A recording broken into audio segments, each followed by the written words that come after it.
we have to fear is In war, fear itself. there is no substitute for victory. Let us never negotiate out of fear.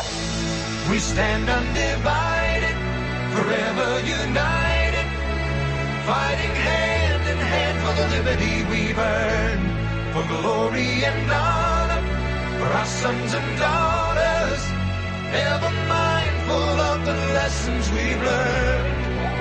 Let the torch of freedom burn.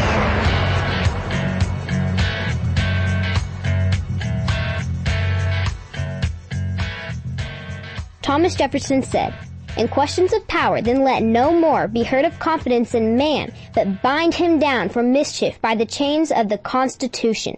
You found your way to the intersection of faith and politics. This is WallBuilders Live with David Barton and Rick Green. Thank you for joining us today. It's Thursday, meaning it's Foundations of Freedom Thursday. This is our chance each week to really dive in. I mean, every show we talk about some principle the nation was founded upon or what's happening in terms of this intersection of faith and politics. But Thursday, we really like to key in on your questions specifically about our Constitution, about the Declaration, and about our founding principles. Really have enjoyed this over the last year or so since we've been doing it, and we love getting your questions. In fact, it's really driven what we cover on the program. And we'd like to get more of them, so send them in. radio@wallbuilders.com. Send your questions to radio@wallbuilders.com. Maybe it's about a specific clause in the Constitution. Perhaps it's about a specific action the government is taking right now. It might even be about a founding father or something that happened in the founding era. Send us those questions. We'll do our best to get to them. Going to try to get to a couple of them today. And David, Foundations of Freedom Thursday, I know you enjoy this as well. Yeah, it is a lot of fun, and quite frankly, when I speak at public presentations, I always love it when they have questions and answers at the end, because that's when you really get to engage and you find out what people are thinking and what's in their mind,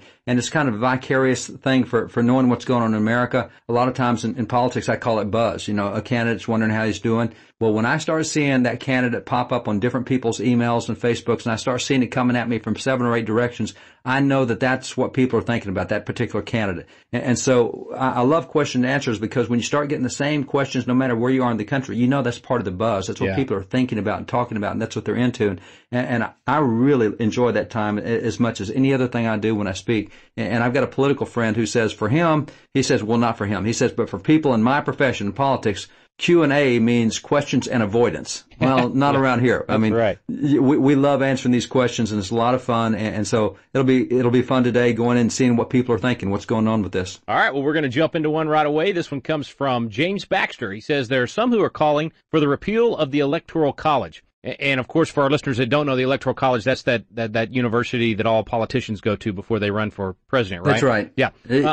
You get out with a PhD in BS or something of the sort. So, whatever it is. Maybe not. All right. So he says. Maybe not. Yeah, maybe not. Article 2, Section 1, the Constitution states the original election parameters, but it was changed by the 12th Amendment. Is the Electoral College still relevant in today's political environment? If so, why? And what would be the ramifications if it were repealed? That's from James Baxter. Great question, David. I know this is a subject important to us both, and it's one that most people have never heard anything about. I mean, they only hear about the Electoral College every 4 years on election night, and they see the map, and all the news stations have the map, and they're counting the electoral votes from the different states, and that's the only time every 4 years we hear anything about it. So is it important? Why did the founders give it to us, and what would it be like if we got rid of it?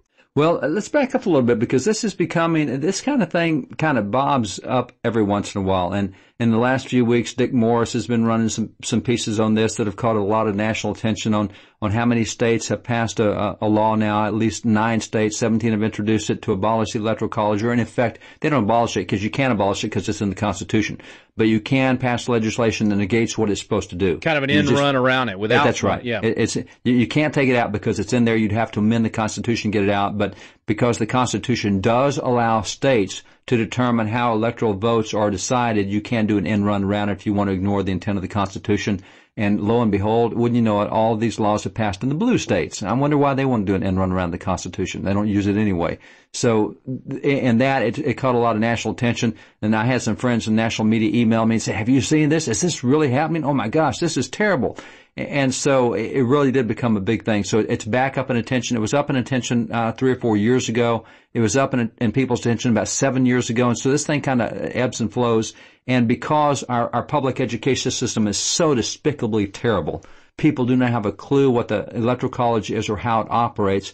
And so from that standpoint, I think it would be really good to back up and say, all right, what was the philosophy that created this, and how did that philosophy come about? And when they created the Electoral College, what were they trying to do, and what interests were competing? And if we can get that laid down first, then we can better answer the question of whether it's relevant today, whether it's helpful today, whether it should be repealed. After all, these guys that did this 200 years ago, fastest form of transportation they had was horses. They didn't know what the internet was, much less electricity, except for Ben Franklin. So, they clearly, that stuff is outdated. So why do we need it today? Well, we'll look at that and see. But let's start with this concept of why we got there in the first place and what they were thinking about when they did it. What were they thinking when they did it? That's what a lot of people ask. How does this thing work, and what were they thinking when they designed this? Stay with us, folks. We're going to talk about the Electoral College when we come back here on WallBuilders Live. Thomas Jefferson said, "The constitutions of most of our states and of the United States assert that all power is inherent in the people, that they may exercise it by themselves, that is their right and duty, to be at all times armed, and that they are entitled to freedom of person, freedom of religion, freedom of property, and freedom of press." This is David Barton with another moment from America's history. Today, there are numerous documented accounts of individual students being disciplined simply for bringing a Bible to school. Fisher Ames would have been appalled at this open hostility toward the Bible. Fisher Ames was the founding father who authored the House of Representatives language for the First Amendment. In his day, he vehemently objected to any attempt to minimize the Bible at schools. In fact, he declared, "Why should not the Bible regain the place it once held as a school book? Its morals are pure. Its examples captivating and noble. The reverence for the sacred book that is thus early impressed lasts long, and probably, if not impressed in infancy, never takes firm hold of the mind." Founding Father Fisher Ames, the man most responsible for the wording of the First Amendment, believed that the most important school book was the Bible. For more information on God's hand in American history, contact WallBuilders at 1-800-8-REBUILD. Let the torch of freedom burn.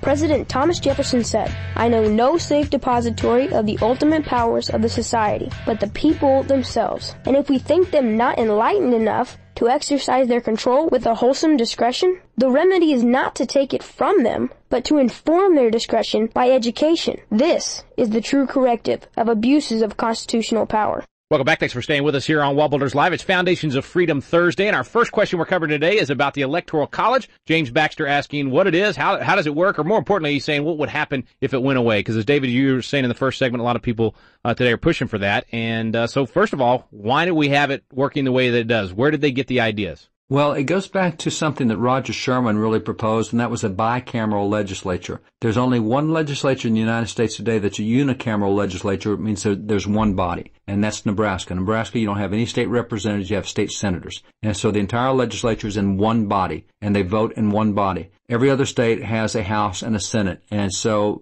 by going through that process, you get a lot of debate, a lot of discussion. You have different constituencies in the House than you do in the Senate, whereas your House seats are a lot smaller. Then you can come from a region that really gets fixated on something. You might come out of a region that's purely military. All of your voters live on a military base, and it's a huge military base like Fort Bliss or Fort Hood or something else. And so the only thing you care about is military stuff. And yet if you're a senator from that area, you actually represent 5 legislative districts, 5 House districts. You might have one of those military bases, but you might also have a huge agricultural complex of farmers and ranchers. And on top of that, you might have a huge manufacturing district that makes a lot of stuff. And so your concerns are a little bit broader and wider than just that one person who represents a smaller constituency. So because of that, when you have a bicameral legislature, you have different kinds of debate. People that would be fixated on one thing in a different body or take a different approach, fixated on something else, something broader at times. So really, Roger Sherman is the guy who came up with that. He's the third most active member of the Constitutional Convention. He's the only founding father to sign all 4 founding documents. And he's the guy who said, let's do a House and a Senate, because at the time in America, the Continental Congress was just one body. It was that unicameral legislature. So he and the Constitution, and that's what they accept and do.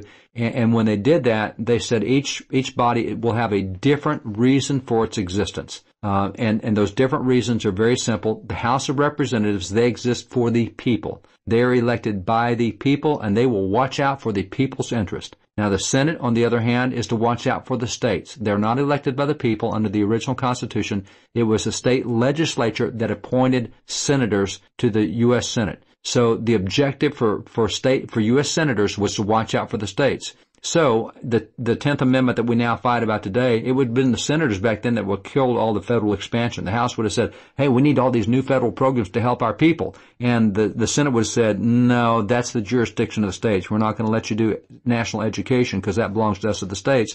And so although the House might have clamored for national education, national public schools, national universities, the senators in the House and the Senate would have stepped in and said, no, that's not one of the enumerated powers of the federal government. That belongs to the states. And by the way, so does criminal justice. The federal government is not the police force. The states have the police force. And by the way, federal government does not need a Department of Agriculture because we handle that at the state level. So that was the purpose for the two bodies. And what you had was one who represented the states and one who represented the people. And by having that combination, you had a great balance because the fear they had back then was if you did it all with the people and not with the states, given the population of America back when they formed the Constitution, 3 states had enough population to run the entire nation if you went by majority vote. So by the time you throw together New York and you throw together Massachusetts and Pennsylvania, that's the majority population. So you've got 10 states being dictated to by 3 states because of population. Well, clearly what Vermont wants is, or what New Hampshire wants is not the same thing that Georgia might want, and what Virginia wants is not the same thing Delaware wants. And so they said, states, you get a voice too, and your voice is equal. Each state is equal. There's 13 voices, 13 states, so you have to have a majority of states. So the majority of people could be a minority of states. But then this concept of bicameral legislature said, but you also have to have a good representation of states. So unless the states and the people agree on something, you're not going to get it done. Now, that's exactly where the Electoral College system is formed. It is formed on the basis of representation of the House and in the Senate. And so what happens is if you look strictly at one body or the other, you don't get a good view of America. But the Electoral College did a fabulous job of balancing competing interests by saying, okay, it's not just the majority vote that wins it. You have to have that majority vote spread out in enough states that you have a broad base under you. So that way the president won't just be representing just urban areas or just rural areas or whatever. He's got to represent the people of the United States as they are spread across the nation with a bunch of different interests.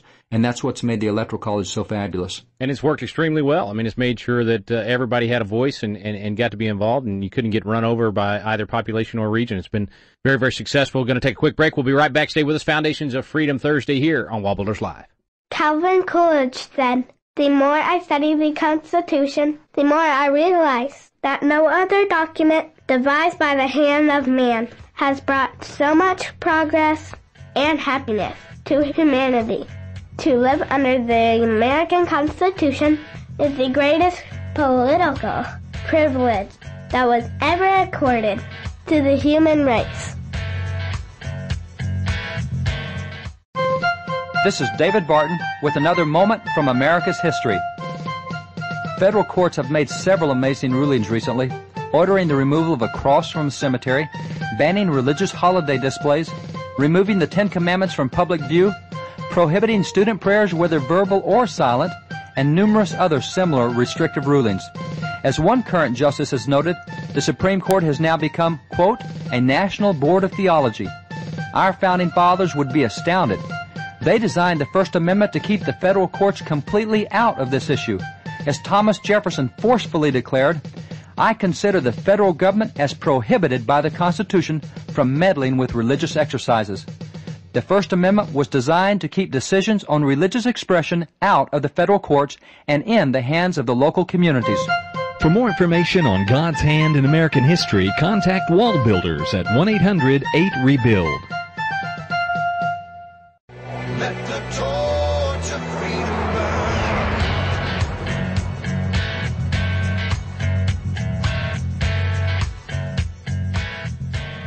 Abraham Lincoln said, "We the people are the rightful masters of both Congress and the courts, not to overthrow the Constitution, but to overthrow the men who pervert the Constitution."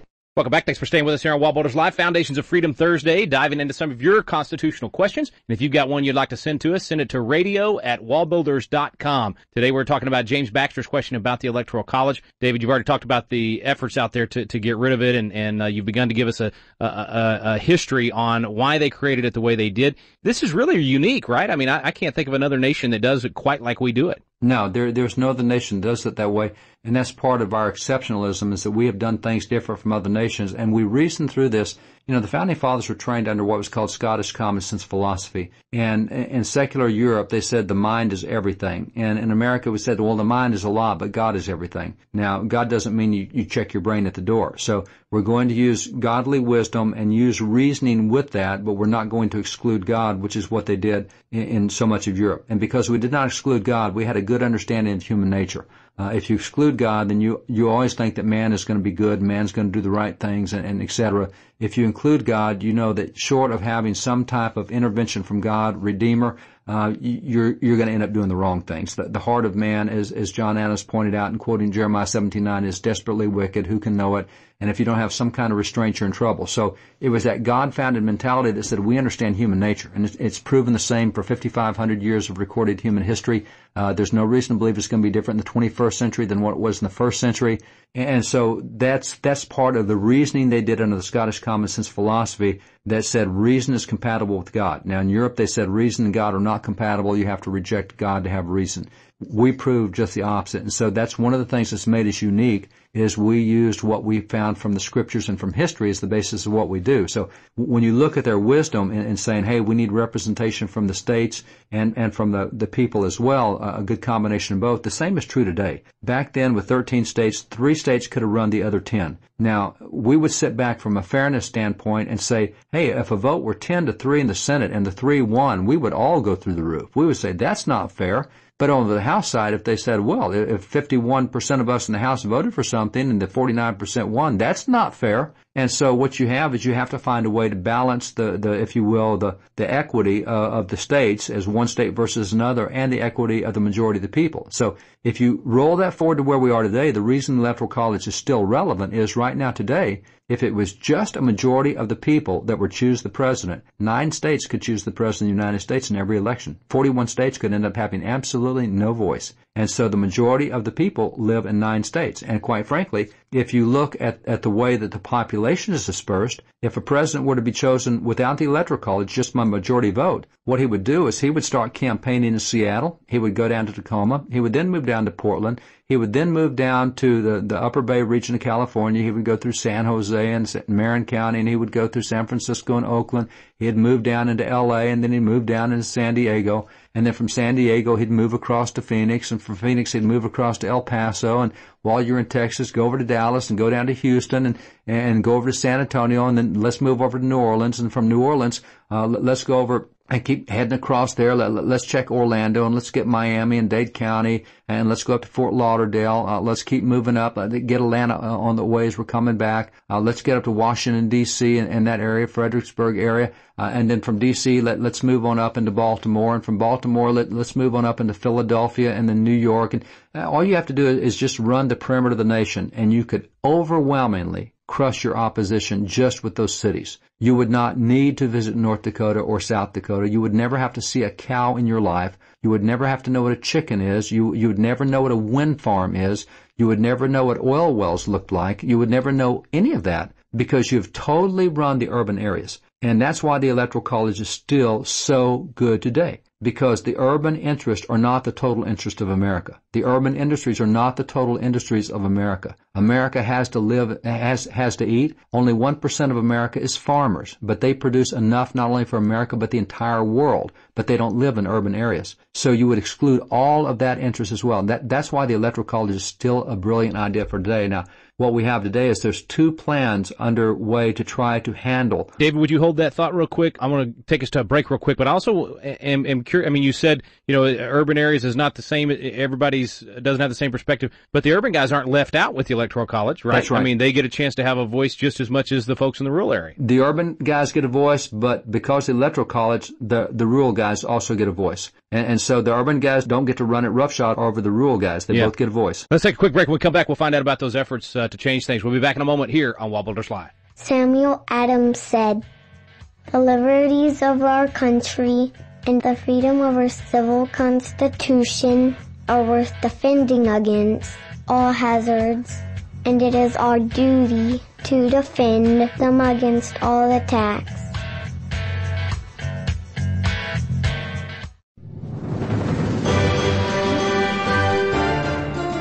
Hey friends, this is Rick Green, and I want to share with you a phenomenal opportunity for your family. David Barton and I both have family members experiencing this right now. It's called College Plus, and it is the best program out there for saving your family a tremendous amount of money on college education for your children, but more importantly, years of their life and getting them in touch with their purpose, their greatest calling that God has on their life right now. And this is not some mail-order college degree, folks. I'm talking about getting your degree from places like Liberty University or Concordia University or Bryan College, great colleges and universities, and other ones as well. My son Trey's doing it right now at only 16 years old. He's already a sophomore in college. It's been a phenomenal experience for our family. No age requirements, folks. You can do College Plus as well, regardless of your age. You got to check it out right now at wallbuilderslive.com. Let the torch of freedom burn.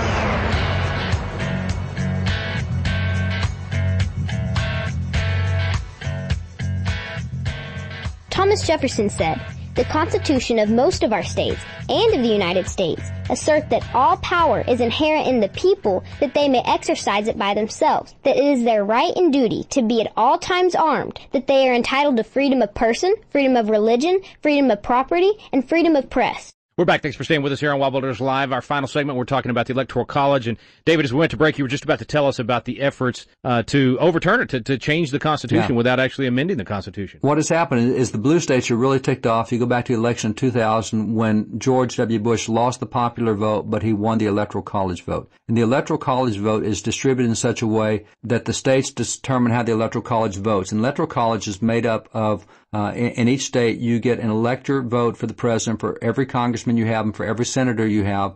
And so you'll end up with that 535 votes in the House and Senate, but you add the ones in Washington, D.C., they get 3 Electoral College votes by an amendment to the Constitution. So that's why it takes 270 electoral votes to win. So you have to get the majority, and what happened was in the election with George W. Bush, he got votes from all over the nation. You know, he got votes from North Dakota and he got votes from Nevada, et cetera.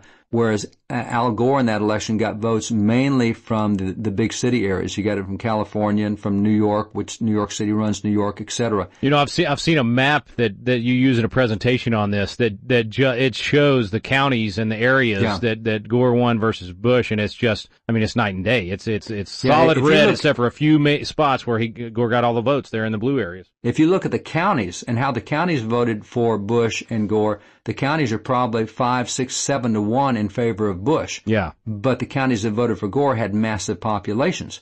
So if Gore had won, he would be representing maybe 1/7 of the counties of the United States. And that's hard to have the support of the people behind you. Bush won by getting the support of large parts of the country as well as sufficient amounts of the people. And that's what's good about the Electoral College that balances. So the Democrats in the blue states have come through and said, you know, we don't like it when we lose the popular vote and lose, or win the popular vote and lose the presidency. So what they're saying is that they're banding together that if they get enough states to pass this, then if let's say Alabama's a blue state, it's not, but let's say it's a blue state and they've got, I don't know, 12, 13 electoral votes, and their electoral votes went for a Republican. But they're saying under this law that if the popular vote goes for the Democrat, then the electoral votes in your state will also go for the Democrat. Even if the people in your state told you to vote Republican, you're going to vote for the Democrat because he won the majority vote. So what it does is it's saying to each state, we don't care how your citizens voted. We're telling you that whoever won the national vote, that's the way you're going to vote as well.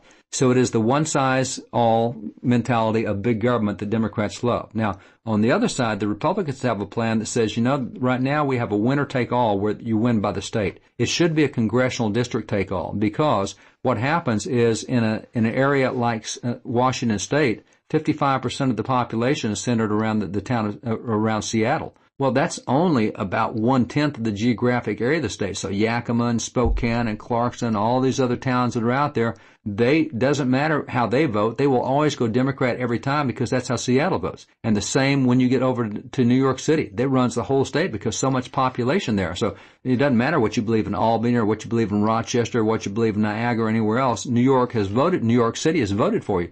And the same in Illinois. I mean, the only part of Illinois that is blue is Chicago, but it is so much of the population that everybody in the rest of the state has to vote blue. So what Republicans are proposing is let's do it by congressional district, because then not all the state has to vote just the way the cities do. You would also have some congressional districts in rural areas that might not vote the way the city does. And so that's more the red proposal is let's let people choose without having to be forced into the state mold. Let's let them choose for their area. And so those are the two competing interests that are out there for the Electoral College. One is we don't care what your state says, you're going to vote the way that the nation does. So, if I live in El Paso, I'm going to do exactly what New York City does, regardless of what my voters say. And the other says, no, let's let people in their own districts decide how they want to vote for president in that area, and then we'll add that up across the nation and see who wins. Now, both of those are legitimate under the Constitution. Both areas can be done by the state, but one is more for original intent and the other is more for letting the majority rule. And that's not the constitutional principle, is you have a Republican form of government where you work through representatives. That's why we have a bicameral system. Vitally important subject for us to pay attention to. It's going to continue to be a battle in state legislatures across the country. So folks, get educated about it, learn more about it, let your legislators know how you feel about it. Let's keep the Electoral College. Thanks for listening today to WallBuilders Live.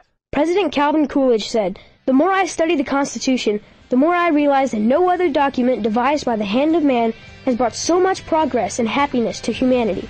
To live under the American Constitution is the greatest political privilege that was ever accorded to the human race." We stand undivided.